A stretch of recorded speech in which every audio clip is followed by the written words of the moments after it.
అన్నదాత అన్నదాత మీ అన్నదాత చెమటోడ్చి ఆహారాన్నందించే రైతన్నా అనునిత్యం నీ కండదండగా నిలిచే నేస్తం ఎవరన్నా అన్నదాత అన్నదాత మీ అన్నదాత.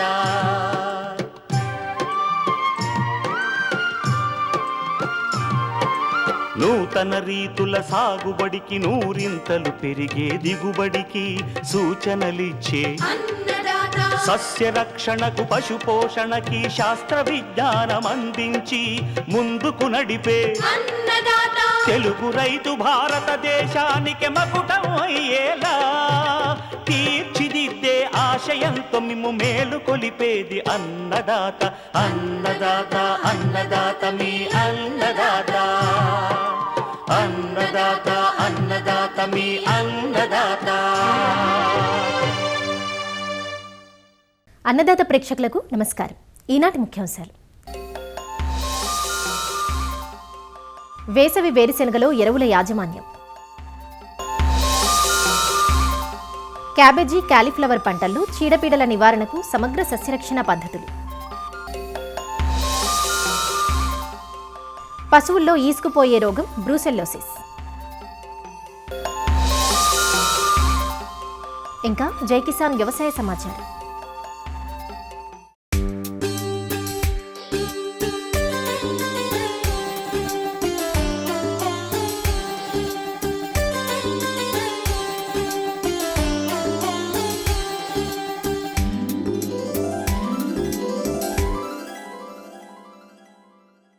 తెలుగు రాష్ట్రాలలో శీతాకాలంలో అధిక విస్తీర్ణంలో పండించే పంటల్లో క్యాబేజీ కాలీఫ్లవర్ ప్రధానమైనవి. చల్లటి వాతావరణంలో పెద్ద సైజు గడ్డలు వచ్చి అధిక దిగుబడులు పొందే అవకాశం ఉంటుంది. అందుకే కూరగాయలు పండించే రైతులు ఈ కాలంలో క్యాబేజీ కాలీఫ్లవర్ సాగుకు ఎక్కువగా మొగ్గు చూపుతుంటారు. అయితే ఈ పంటల్లో చీడపీడల సమస్య రైతుకు సవాలుగా ఉంటుంది. ముఖ్యంగా క్యాబేజీ రెక్కల పురుగు, పేనుబంక వంటి పురుగులతో పాటుగా నారుదశలో నారుకుళ్ళు, ఆకుమచ్చ వంటి తెగుళ్లు పంటను నష్టపరుస్తూ ఉంటాయి.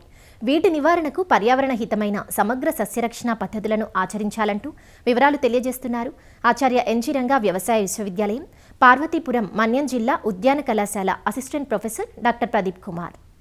శీతాకాలపు పంటల్లో ప్రధానమైనటువంటి పంటలైనటువంటి క్యాబేజ్, కాలీఫ్లవర్, నూల్కోల్ ఈ పంటలు ప్రధానంగా మన ఆంధ్ర రాష్ట్రంలో రైతు సోదరులందరూ పండించడం జరుగుతుంది. ముఖ్యంగా ఈ శీతాకాల పంటల్లో సస్యరక్షణ విధానాలను చూసుకున్నట్లయితే సమగ్ర సస్యరక్షణ విధానాలని అవలంబించినట్లయితే రైతు సోదరులు అనుకున్నంత దిగుబడిని పొందవచ్చని అనుకుంటున్నాను. ఈ సమగ్ర సస్యరక్షణ విధానానికి వెళ్లే ముందర నేలను అదును వచ్చేంత వరకు బాగా లోతుగా దున్నాలి. అదేవిధంగా నారుమడిలో నారుకుళ్ళు తెగులు ఎక్కువగా వస్తుంది. ఈ నారుకుళ్ళు తెగులను తట్టుకోవడానికి లీటర్ నీటికి 3 గ్రాముల కాపర్ ఆక్సీక్లోరైడ్ అనే సొల్యూషన్తో నేలను తడిపినట్లయితే మనకి నారుకుళ్ళు తెగులను మనం కంట్రోల్ చేయగలము. అదేవిధంగా నారుమడిలో పురుగు ఉధృతి కూడా ఎక్కువగా ఉంటుంది. నారుమడి ఆకు తినే పురుగు తగ్గించడానికి మనము మలాథియాన్ 2.5 ml 1 లీటర్ నీటికి పిచికారీ చేసినట్లయితే మనకి నారుమడిలో వచ్చినటువంటి నారుకుళ్ళు తెగులు, అదేవిధంగా నారులో ఆకు తినే పురుగును కూడా మనము సమర్థవంతంగా నిర్మూలించవచ్చు. అదేవిధంగా పంట పెరుగుతున్న కొద్దీ మనకి ఈ క్యాబేజీ రెక్కల పురుగు అనే పురుగు ఎక్కువగా పంటను నాశనం చేస్తూ ఉంటుంది. ఈ క్యాబేజీ రెక్కల పురుగు ఆకులు అడుగు భాగాన ఉండి ఆకులను తిని నాశనం చేస్తూ ఉంటుంది. పురుగు ఉధృతి ఎక్కువగా ఉంటే ఆ పైరులో ఆకులన్నీ రంధ్రాలతో ఏర్పడి క్యాబేజీ చిన్న పరిమాణంలో పెరిగి మనకి కస్టమర్లకి నాణ్యమైనటువంటి బుట్టలను మనం అందివ్వలేము.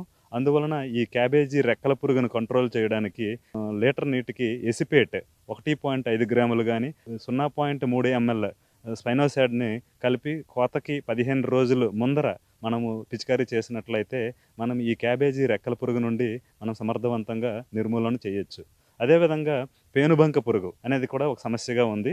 ఆకులు అడుగు భాగాన గుంపులుగా చేరి రసాన్ని పీల్చి నష్టాన్ని కలుగు చేస్తాయి. దీనికి మలాథియాన్ కానీ డైమిథోయేట్ అనే కెమికల్ని 2 ml per లీటర్ నీటికి కలిపి పిచికారీ చేసినట్లయితే మనము ఈ పేనుబంక పురుగు ఉధృతిని సగర్వంగా నిర్మూలించగలము. అదేవిధంగా తెగుళ్ళకు వచ్చేసరికి నల్లకొల్లు తెగులు పంట యొక్క ఏ దశలోనైనా నష్టం కలుగజేస్తూ ఉంటుంది. అందువలన పత్రహరితాన్ని కోల్పోయి వి ఆకారం మచ్చలు ఏర్పడినట్లయితే రైతు సోదరులు గమనించవలసిందిగా కోరుచున్నాము. ఈ స్ట్రిప్టోసైక్లిన్ని 50 mg per లీటర్ నీటికి కలిపి గడ్డలపైనటువంటి స్ప్రే చేసినట్లయితే మనము ఈ నల్లకల్లు తెగులు అనే దాన్ని నిర్మూలించగలము. అదేవిధంగా మనకి కాలీఫ్లవర్లోకి వచ్చేసరికి ఆకుమచ్చ తెగులు అనేది ఎక్కువగా ఇబ్బంది కలిగజేస్తూ ఉంటుంది. ఆకులు పైభాగాన గుండ్రటి బూడిద రంగుల మచ్చలు ఏర్పడి తర్వాత పత్రహరితాన్ని కోల్పోయి మొక్క ఎదుగుదల నాణ్యత తగ్గిపోతూ ఉంటుంది. దీనికి మ్యాంకోజబ్ 2.5 గ్రామ్స్ పర్ లీటర్ మనం పిచికారీ చేసినట్లయితే 10 రోజుల వ్యవధిలో 2 దఫాలుగా పిచికారీ చేసినట్లయితే మనము ఈ ఆకుమచ్చ తెగులుని ముఖ్యంగా కాలీఫ్లవర్లో మనము నిర్మూలించగలము. పంటలలో సమగ్ర సస్యరక్షణ విధానాలను రైతు సోదరులందరూ అవలంబించినట్లయితే సకాలంలో నాణ్యమైనటువంటి పంటను ఆశించవచ్చు.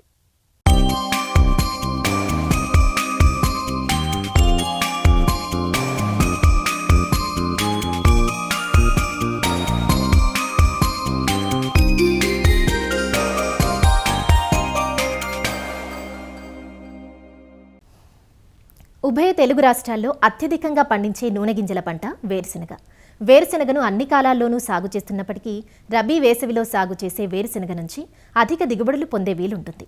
వేరుశెనగలో అధిక దిగుబడుల కోసం పోషక యాజమాన్యం సరిగా చేపట్టాలి. మంచి గింజకట్టు దిగుబడితో పాటు గింజల్లో నూనె శాతం బాగుండాలంటే తొలి దశ నుంచి సిఫార్సు మేరకు ఎరువులను అందించాల్సి ఉంటుంది.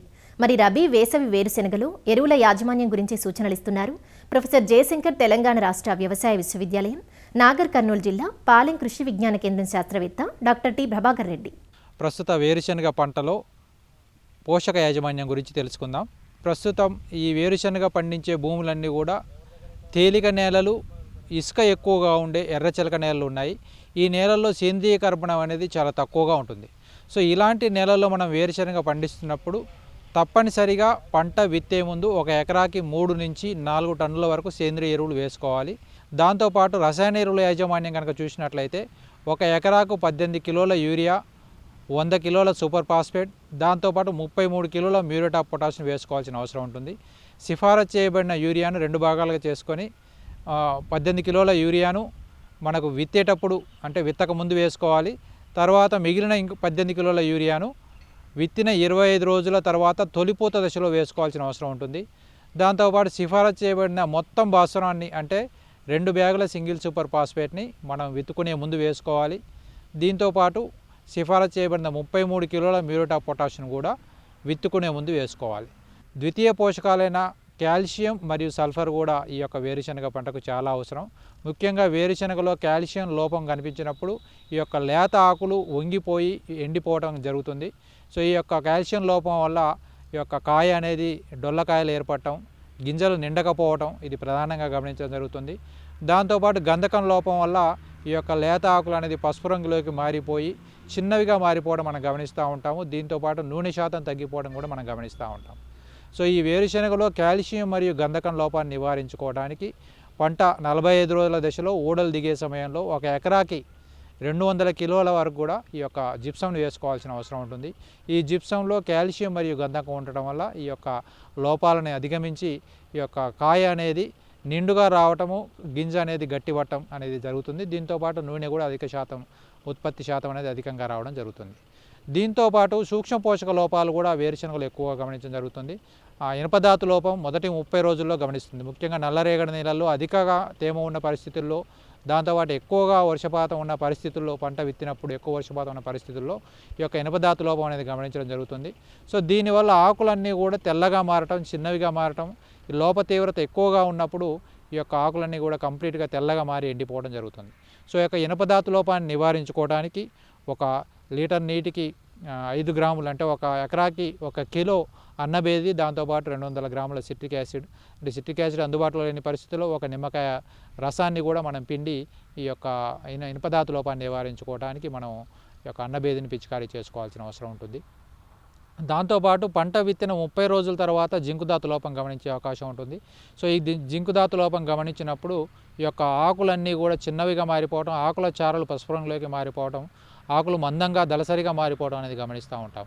సో దీని లోపాన్ని నివారించుకోవడానికి మనము 1 లీటర్ నీటికి 2 గ్రాముల జింక్ సల్ఫేట్ అంటే ఒక ఎకరాకి 400 గ్రాముల జింక్ సల్ఫేట్ని కలిపి వారం రోజుల వ్యవధిలో 2 సార్లు కనుక మనం పిచికారీ చేసుకోవడం ద్వారా మన యొక్క జింకు ధాతు లోపాన్ని కూడా నివారించుకునే అవకాశం ఉంటుంది. ఇంకొకటి మనకి ఎక్కడైతే ఆమ్ల నేలల్లో మనం ఈ యొక్క వేరుశనగ పంటను పండించినప్పుడు మ్యాంగనీస్ ధాతు లోపం కూడా గమనించడం జరుగుతుంది. కాబట్టి సో దీని లోపాన్ని నివారించుకోవడానికి 5 గ్రాముల మ్యాంగనీస్ సల్ఫేట్ 1 లీటర్ నీటిలో కలిపి మనం పిచికారీ చేసుకోవడం ద్వారా దీన్ని నివారించుకోవచ్చు. ఇంకొకటి ఎక్కడైతే మనం వేరుశనగని తేలిక నేలల్లో తువ్వ నేలలో సాగు చేస్తున్నామో దీంట్లో 70% నేలల్లో బోరాన్ ధాతు లోపం గమనించడం జరుగుతుంది.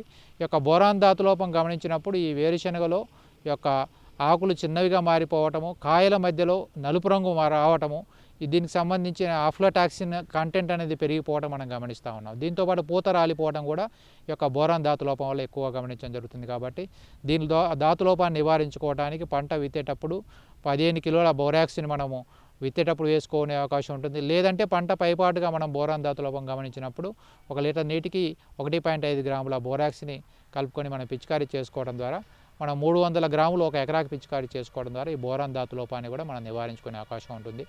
దీంతోపాటు ఈ యొక్క వేరుశనగ పంటలో విత్తన శుద్ధికి గాను మనం రైజోబియంతో కనుక విత్తన శుద్ధి చేసుకున్నట్లయితే 200 గ్రాముల రైజోబియంని 1 ఎకరాకి సరిపోయే విత్తనానికి మనం విత్తన శుద్ధి చేసుకున్నట్లయితే ఈ యొక్క నత్రజని స్థిరీకరణ జరిగి ఈ యొక్క నత్రజని మోతాదు కూడా మనకు పంటకు అందే అవకాశం ఉంటుంది. కాబట్టి మనం రైజోబియంతో విత్తన శుద్ధి చేసుకోవటము, ప్రధాన పోషకాలకు మరియు ద్వితీయ పోషకాలైన కాల్షియం, గంధకం, దాంతోపాటు ఐరన్, జింకు, బోరాక్స్ ఇవన్నీ కూడా బోరాను ఇవన్నీ కూడా మ్యాంగనీస్.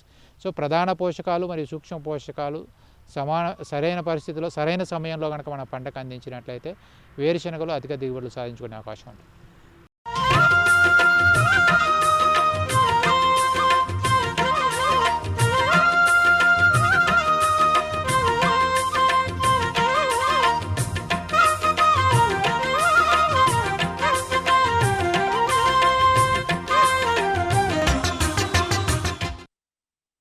పశువులకు అనేక రకాలైన అంటువ్యాధులు సంక్రమిస్తూ ఉంటాయి. గాలికుంటు, జబ్బవాపు, గురక వ్యాధి వంటి అంటువ్యాధులకు టీకాలున్నాయి.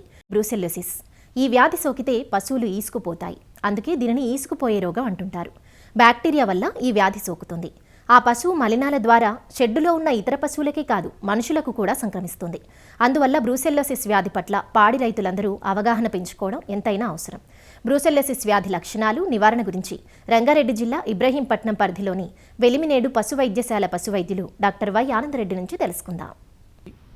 పాడి పశువులలో అతి ముఖ్యమైన వ్యాధులలో గాలికుంటు, గురక రోగము, జబ్బవాపు, పొదుగువాపు కాకుండా ఆర్థిక నష్టాన్ని అతి ఎక్కువగా కలిగించే రోగాలలో ఈ ఈసుకపోయే రోగము కూడా అతి ముఖ్యమైనది. ఈ ఈసుకపోయే రోగంలో జనరల్గా బ్రూసెల్లోసిస్ అనే వ్యాధి, విబ్రియోసిస్ అనే వ్యాధి, ట్రైకోమోనియోసిస్ అనే వ్యాధి, లిస్టీరియోసిస్ అనే వ్యాధి వల్ల పశువులు క్లైమీడియా వ్యాధి వల్ల ఈసుకపోవడం జరుగుతుంది. కానీ ఉష్ణ మండల దేశాలలో అతి ఎక్కువగా ఈసుకపోయే రోగం రావడానికి అతి ముఖ్యమైన కారణం బ్రూసెల్లోసిస్. ఈ బ్రూసెల్లోసిస్ అనే వ్యాధి వేటికి సోకుతుందనగా ముఖ్యంగా బర్రెలు, ఆవులు, గొర్రెలు, మేకలు, పందులు, అడవి యానిమల్స్లో బైసాన్స్లలో కూడా ఈ వ్యాధి సోకడం వల్ల ఈ బర్రెలు, ఆవులలో 7వ నెల నుండి 9వ నెల మధ్యన అబార్షన్స్ కలుగుతాయి. ఈ అబార్షన్స్ కలవడం వల్ల పాల ఉత్పత్తి మొత్తం కోల్పోవడం జరుగుతుంది. కాబట్టి రైతు విపరీతంగా ఆర్థిక నష్టాన్ని ఈ రోగం కలిగిస్తుంది. అతి ముఖ్యమైన ఇంకొక నష్టము, ఇది మనుషులకు కూడా ఈ రోగం సంక్రమిస్తుంది. అంటే పాడి పశువులలో, గొర్రెలు, మేకలలో ఉండే పశువైద్యులకు, అలాగే పాడి రైతులకు మరియు గొర్రెల పెంపక, మేకల పెంపకదారులకు కూడా ఈ వ్యాధి సంక్రమించే అవకాశం ఉంటుంది. ఈ బ్రూసెల్లా రోగం వచ్చిన పాడి పశువుల పాల నుండి కూడా కొన్ని సందర్భాల్లో బ్రూసెల్లా వ్యాధి వ్యాపిస్తుంది మనుషులకు. కాబట్టి ఈ వ్యాధి గురించి రైతు సోదరులకు అవగాహన పూర్తిగా ఉండాలి. అయితే ఈ బ్రూసెల్లోసిస్ అనేది ఒక బ్యాక్టీరియా వ్యాధి. ఈ బ్యాక్టీరియా అనేది ఒక పశువు నుంచి ఇంకొక పశువుకు, ఈ పశువు ఈడ్చుకపోయిన తర్వాత దాని నుండి స్రవించే స్రావాలు అంటే మాయ కానీ, ఉమ్మనీరు కానీ, ఇవి వేరే పశువు మీద పడ్డా కానీ వేరే పశువు మేతలో ఇది కలిసినా కానీ మంచి ఆరోగ్యవంతమైన పశువుకు ఇది సంక్రమించే అవకాశం ఉంటుంది.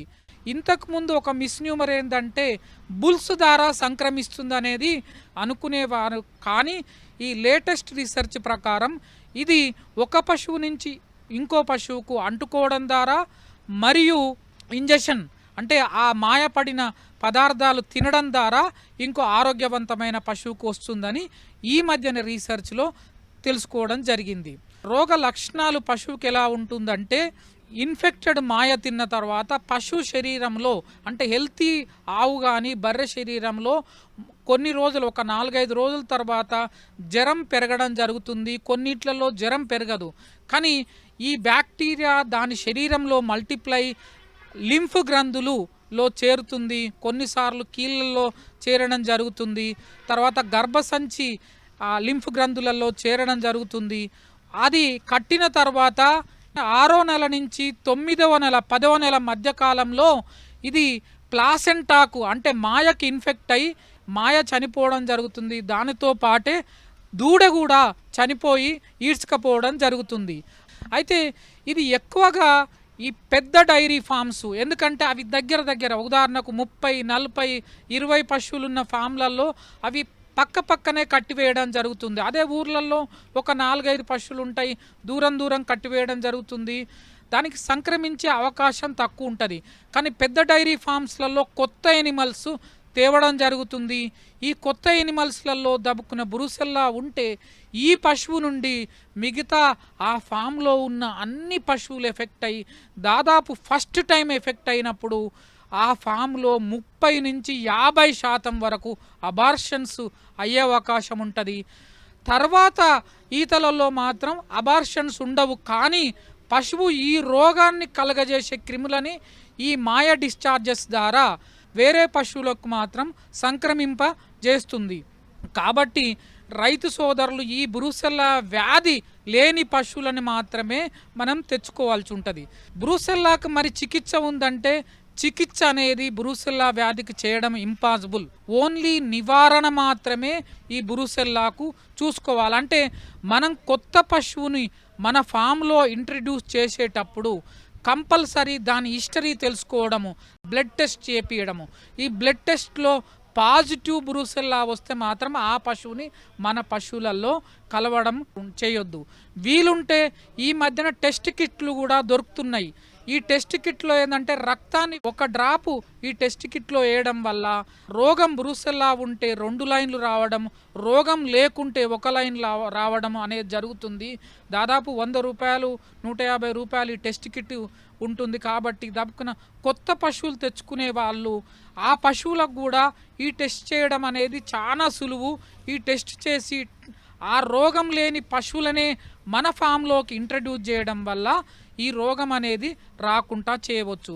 ఒకవేళ ఫామ్లో రోగం వచ్చిన తర్వాత చేయవలసింది ఏంటంటే ఫామ్ మొత్తానికి స్క్రీనింగ్, అన్ని పశువులకు ఈ రక్తం కలెక్షన్ చేసి వ్యాధి నిర్ధారణ కేంద్రాలకు పంపించి అంటే VBRI ఇట్లాంటి సంస్థలకు పంపించి అక్కడ ఏ పశువులలో ఈ రోగం ఉంది అని తెలుసుకొని వాటిని మంద నుండి వేరు చేయడం, వాటిని అమ్మివేయడం వల్ల అలా 2-3 సార్లు చేయాలి.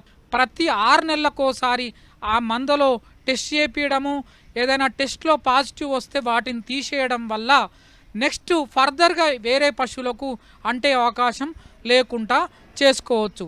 తర్వాత ఇది ఏదైనా పశువు అబార్షన్ అయితే ఇమ్మీడియట్గా దాన్ని మంద నుండి వేరు చేయాలి. తర్వాత ఆ మాయబడ్డది ఈనిన రక్తస్రావాలు అలాంటివి ఉన్న కాడ దాన్ని తలగబెట్టేసి మొత్తము తర్వాత ఈ పొడి సున్నం చల్లడము, ఫినాల్ కానీ చల్లడం వల్ల అక్కడ ఉన్న రోగ క్రిములను చంపివేయడం జరుగుతుంది.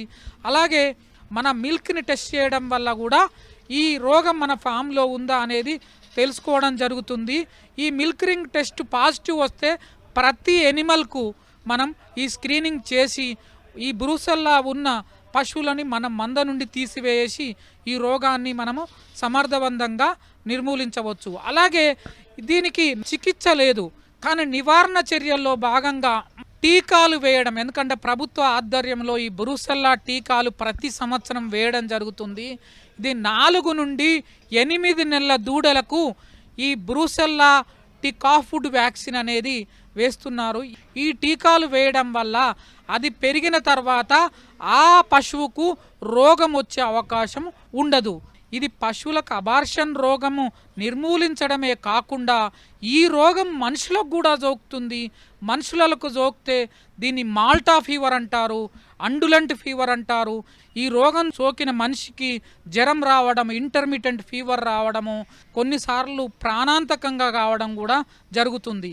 అదే కోడెలలో ఈ రోగం సోకితే దానికి టెస్టికిల్స్ వాయడము, తర్వాత పశువులలో కీళ్ళు వాయడం కూడా జరుగుతుంది. ఈ కీళ్ళు వాసిన పశువులు ఉన్న ఫామ్లలో కూడా కంపల్సరీ వాటికి టెస్ట్ చేపియాలి, ఏమైనా బ్రూసెల్లా ఉందా అనేది టెస్ట్ చేపించి అది పాజిటివ్ ఉంటే ఇమ్మీడియట్గా తీసివేయడం జరగాలి. తర్వాత ఈవెన్ గొర్రెల కాపర్లు, మేకల కాపర్లు ఈ ఈసుకపోయిన పశువులది స్రావాలు డైరెక్ట్గా బేర్ హ్యాండ్తోని ఎట్టి పరిస్థితిలో టచ్ చేయొద్దు. కంపల్సరీ ప్లాస్టిక్ కవర్స్ పెట్టుకొని ఆ స్రావాలు అంటకుండా మాత్రమే వాటిని మనం తీయాలి. ఎందుకంటే ఇది మనుషులకు సోకే అవకాశం ఉంటుంది. కాబట్టి ఈ వ్యాధి పట్ల రైతు సోదరులు పరిపూర్ణ అవగాహన ఉండాలి.